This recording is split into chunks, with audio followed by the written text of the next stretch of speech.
projeto que une ciência, alimentação saudável e educação tem feito a diferença na merenda escolar aqui de Foz do Iguaçu. A iniciativa da Rede do Bem vem inserindo farinhas de plantas alimentícias não convencionais, as PANC, na alimentação dessa meninada aí. Para falar sobre os resultados, os benefícios e os desafios desse trabalho, a gente conversa agora então com o responsável técnico pelo projeto, o biólogo Wilson Fernandes. Bom dia, Will, tudo bem contigo? Bom dia, Cris, tudo bem? Tudo ótimo. Wilson, como que nasceu essa ideia de inserir as farinhas de PANC na alimentação escolar dentro do projeto Rede do Bem? O projeto nasce em 2020, eu fazia parte de uma empresa aqui em Foz do Iguaçu e nós trabalhávamos inserindo as PANC na alimentação dos visitantes. Isso era no Parque das Aves. E aí em 2020, quando veio a pandemia, eu percebi que na verdade a gente tinha um potencial de estender isso principalmente para a rede pública aqui de Foz. Então nós fizemos uma parceria com o 14º Batalhão da Polícia Militar, onde a grande parte do cultivo vem de lá. E nesse mesmo ano a gente conheceu a direção do Celeste Sotomayor, que é uma creche, através da diretora Maristela. E foi se criando então essa rede, também com o Colégio Agrícola, né? E aí quando a gente começou, a gente percebeu que a gente tinha um cultivo suficiente, a gente começou a pensar em como chegar essas plantas na alimentação das crianças. Né? Para quem não tem ideia do que é PANC, você pode dar um exemplo? Nossa, na verdade, assim, uma planta alimentícia não convencional é aquela planta que você não consegue achar ela, por exemplo, na gôndola do mercado ou, por exemplo, numa feira, às vezes, né? Então, assim, é uma planta como o Ora Pronobis, como a taioba, que você não encontra ela de forma comercial, né? E principalmente na forma ela fresca, na verdade. Né? Então, são plantas que você não tem ainda um costume, uma tradição de utilizar, embora muitas pessoas conheçam, a gente não tem, na verdade, assim, esse hábito de consumo. Sim. Por isso que ela não é convencional. Uma planta que, para nós aqui em Foz do Iguaçu, pode ser uma planta não convencional. Ela, em outras regiões do país, ela pode ser de consumo diário da população? Com certeza. Minas Gerais é um exemplo, né? Então, assim, eu tenho uma raiz, eu tenho um pé em Minas também. Então, o Ora Pronobis eu consumo, eu tenho 57 anos, há pelo menos 50 anos. Então, como a taioba também. Só que aqui no sul do Brasil, ainda tem uma certa resistência. Uma, às vezes, é pelo gosto ou pelo preparo das pessoas que às vezes não conseguem preparar da maneira correta. Isso é o grande dilema das PANC também. Né? Mas sim, o que às vezes pode ser muito comum para o sul do Brasil, como o almeirão roxo, não é tão comum para o nordeste do Brasil. Ou até o pinhão, né? O pinhão exatamente, do Paraná, exatamente. o pequi em Goiás. Não falem mal do pinhão, gente. Exatamente. A guariroba de Minas Gerais, que é o palmito amargo, que aqui no sul as pessoas nem sonham que existe também. Ou o caruru, que é aqui no sul do Brasil, o pessoal fala erroneamente, infelizmente, que é comida para animais domésticos, como os porcos e galinhas. No nordeste do Brasil é uma alimentação extremamente rica, principalmente no complexo B. Will, a gente fala em farinha, mas tem várias maneiras de consumir esses produtos, não necessariamente só farinha ou só desidratado, né? Não, na verdade, assim, o porquê que a gente usa farinha? Primeiro, assim, como o nosso foco foi a rede escolar, então a gente não queria levar mais trabalho para as merendeiras, né, que muitas vezes elas estão um pouco sobrecarregadas, e o transformar essas plantas em farinha é que facilita e otimiza o trabalho delas, na verdade. Mas não, quando você pega um Ora Pronobis, vamos pensar no Ora Pronobis, que é um dos alimentos mais... Que é assim, chamado de bifinho, né? Por muita exatamente. Gente. Então, Ora Pronobis, se você pega as folhas e você pica elas e coloca no omelete, ou no final de um refogado, pronto. Está feito o processo do Ora Pronobis. A gente só não pode, na verdade, comer in natura, tá? E é o grande erro que acontece, principalmente no sul do Brasil. Por que não pode comer in natura? Eu já comi. Sim, eu sei. Isso é um erro muito crasso, na verdade, assim, porque as pessoas... Porque o Ora Pronobis, ele tem oxalato, na verdade, ele tem um antinutriente. Então, se eu comer ele in natura, por exemplo, eu não vou conseguir aproveitar os benefícios que ele tem, que é principalmente a proteína, o ferro dele, o cálcio, e os bioativos que ele tem. Então, para mim quebrar isso aí, por exemplo, eu jogo no final de um refogado. Um refogado de 5, 6 minutos já é suficiente para quebrar a grande parte desse oxalato, que é um antinutriente que, infelizmente, interfere na absorção. Em vez de ajudar, exatamente. Ao invés de ajudar ao longo prazo, se você consome Ora Pronobis in natura, você está criando algumas pedrinhas no seu rim. Ai, parei. Esse é o problema, na verdade, assim. Então, há 50 anos, assim, eu lembro perfeitamente que a gente pegava o Ora Pronobis e dava um chuá nele, que o chuá é, ou seja, jogar ele numa banha quente. E depois você consome. O sul do Brasil começou a absorver o Ora Pronobis de maneira equivocada. Ô, gente, além da Ora Pronobis, tem muita coisa. Por exemplo, nessa aí, pegando uma planta no meio da calçada que nasceu ali de qualquer jeito e levar para casa achando que dá para comer também, né, Will? Exatamente. Então, esse foi um dos motivos também que a gente prefere processar essas plantas em farinha, igual a taioba, por exemplo. Eu não posso pegar a taioba e simplesmente fazer ela virar farinha. A taioba é uma planta extremamente importante na questão de osteoporose, osteopenia, raquitismo também. Só que para mim preparar essa farinha ou preparar a taioba, eu tenho que passar por um cozimento. Depois do cozimento de 5 a 10 minutos, dependendo da espécie ou a variedade da taioba, eu dou um choque térmico nela. Desse choque térmico depois eu coloco para desidratar e faço a farinha. Então, esse é um grande diferencial. Esses processos todos você faz lá no CIMEI mesmo? Você tem um espaço? É um espaço público? Como é que funciona isso? Então, hoje toda a farinha é desenvolvida no Celeste Sotomayor. Eu utilizo parte da cozinha e parte do lactário. Né? Então, agora nós recebemos da Justiça Federal um container cozinha de 6 metros de comprimento e nós estamos equipando esse container para a partir do próximo mês a gente começar a fazer as farinhas todo dentro desse container.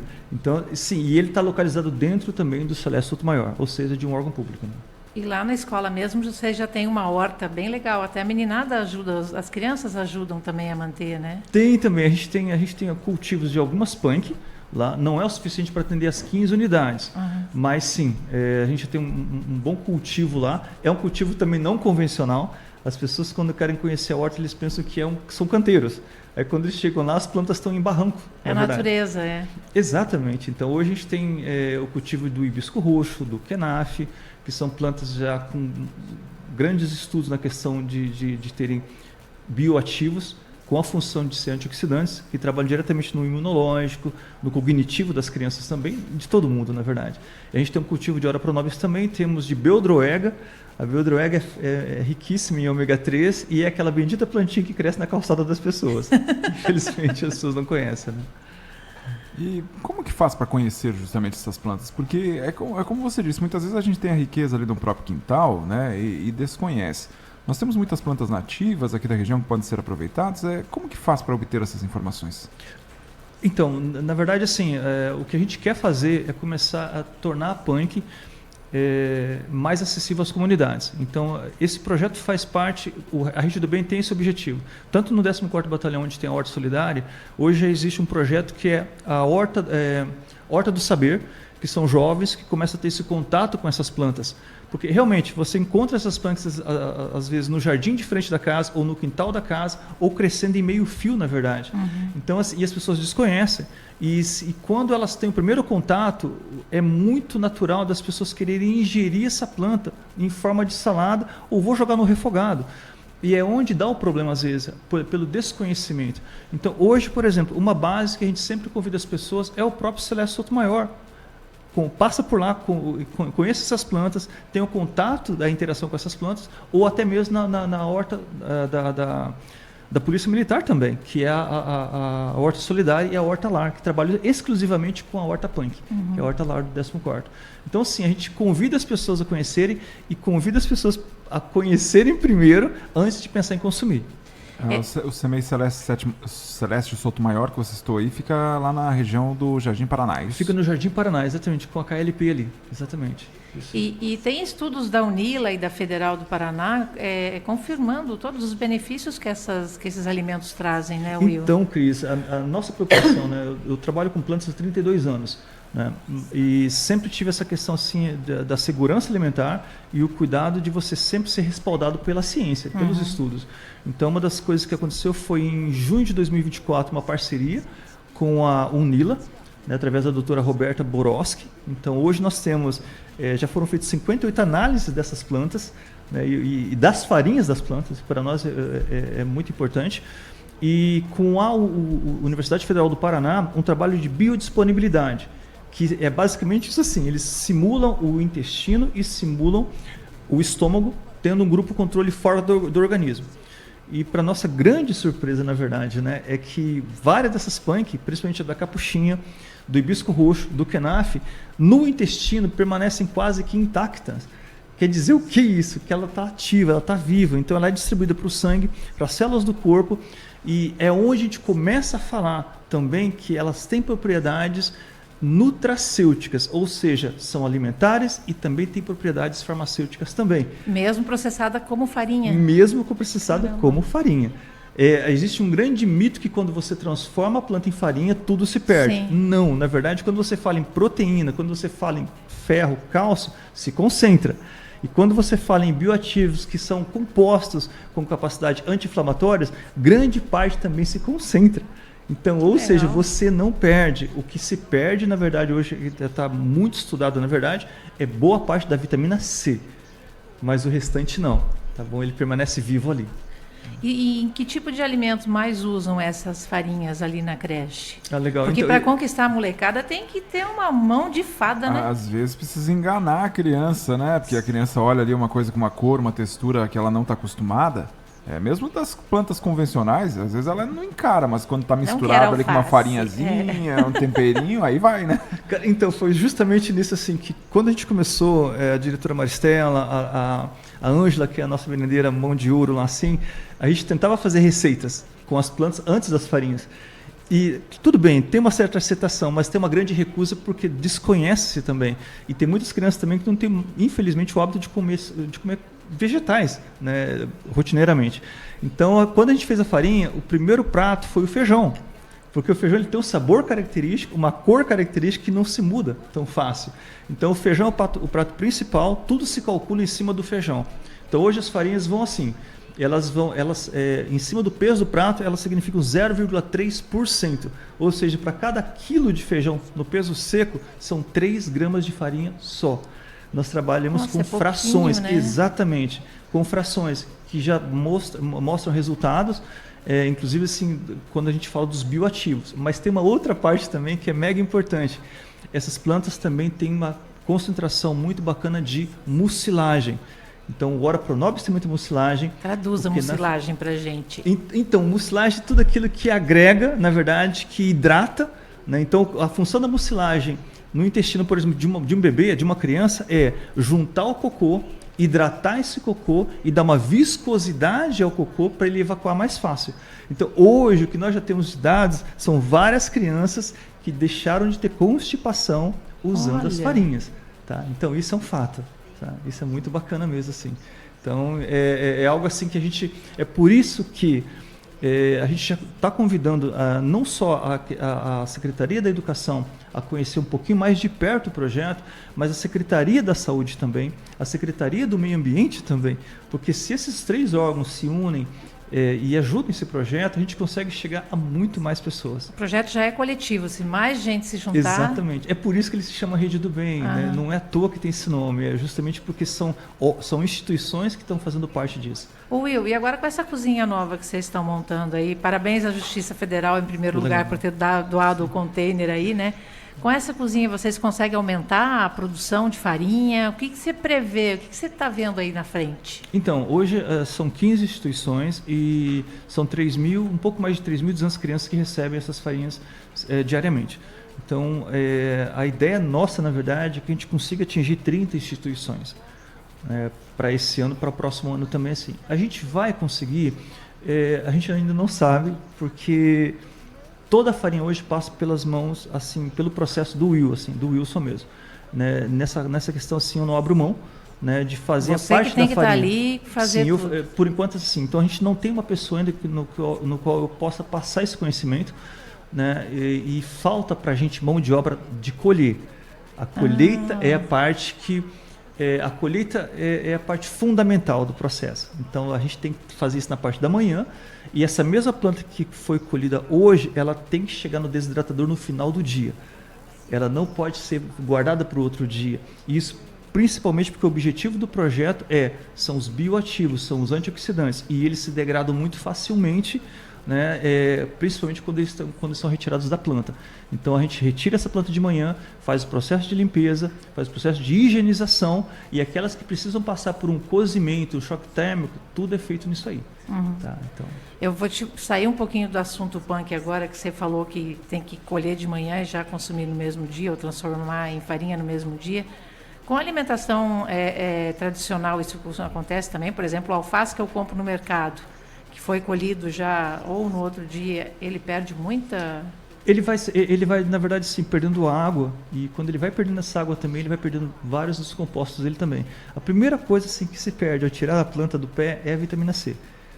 Você não perde toda ela, mas você começa a perder gradualmente. Então, assim, entre a retirada de uma planta rica em vitamina C e passado 2, 3 dias e chegar na sua mesa, metade dessa vitamina C foi embora.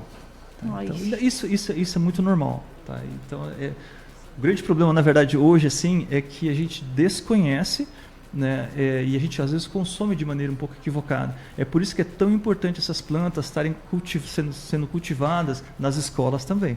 Nada como você tirar uma alface da hora, ela vai comer, uma fruta do pé, ela vai comer também, é melhor. Exato. Na verdade, assim, hoje eu estou processando hibisco roxo. O hibisco roxo, ele é muito rico em compostos, em pigmentos que são encontrados somente em frutas vermelhas.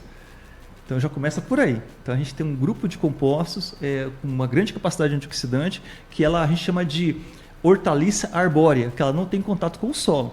Então, quando eu comparo uma planta como essa com relação a uma planta tradicional como couve ou alface, é infinitamente maior os benefícios, infinitamente maior a questão nutricional e principalmente de bioativos. E essa é uma planta tão interessante que a criançada gosta, que ela tem um gostinho um pouco azedinho. Então, quando ela é misturada no alface, por exemplo, você enriquece muito mais. E aí, quando você transforma em farinha, muito mais, porque ela vai no feijão e a criançada não percebe. Para quem quer saber mais sobre esse projeto, né, desenvolvido a Rede do Bem, como que faz? Tem canais nas redes sociais? Quais são as orientações? Então, a gente tem, hoje na verdade é o Will Camapu, né, que é o meu Facebook, que é o meu Insta também. A gente deixa o contato também do telefone, que é o 459-9859-9445. Mas quem está na região de Foz do Iguaçu ou nas regiões vizinhas, a gente convida o pessoal, vá até o CEMEI Celeste Sotomayor e conheça o projeto pessoalmente. Ou visite a Horta Solidária e a Horta Lar do 14º Batalhão da Polícia Militar. Quem quiser apoiar o projeto?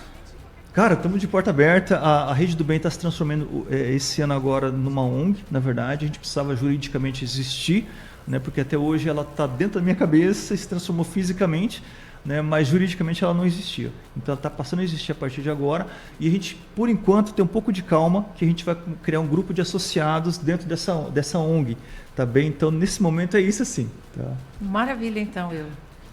Conversamos aqui com o Wilson Fernandes, né? É o nome dele, Will. Eu chamo de Will Camapu desde sempre, né? Will Camapu, e até nas redes sociais também, né? Mas o Wilson Fernandes, biólogo responsável por responsável técnico pelo projeto Rede do Bem. Muito obrigado pela participação e parabéns pela iniciativa. Obrigado, gente. Obrigado mesmo, de coração. Obrigadão, Will. Bom trabalho para ti. Obrigado, Cris.